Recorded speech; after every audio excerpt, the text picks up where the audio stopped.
Hi, Jeremy. Thanks for asking.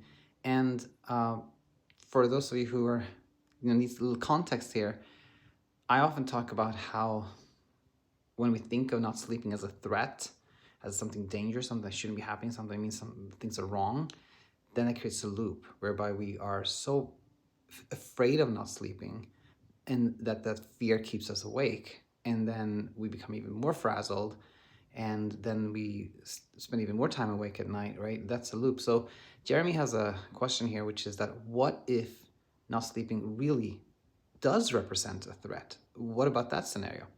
So let's try to answer it this way. Let's teleport ourselves to an alternative universe where it is actually established fact that not getting enough sleep does cause arthritis. Let's just say, for an example, it's established fact, and there is actually a threat to our health if we sleep less. What do we do in that scenario?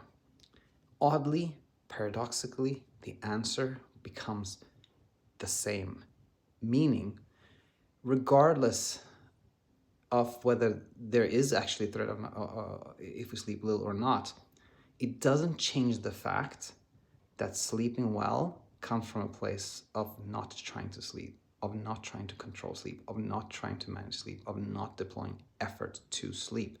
So even if not sleeping would represent a threat, the way we would meet this is still with acceptance. And now the scenario here would be something like, yes, I may be at higher risk of getting arthritis if I sleep less, but the more I try to fight that and argue with that and come up with a way to make myself sleep, the less I'm going to sleep. So my only realistic alternative is to say, yes, this is a fact, and I'll just I'll just want to be willing to experience that and face that and maybe have arthritis, if that happens. There's nothing I can do to control it. Ultimately, that is the only way, because that leads to the pressure coming down, the sense of urgency coming down, and that leads us to easier sleep. So paradoxically, this doesn't actually change anything. The path remains the same. Hope this helps, Jeremy, and thanks for asking.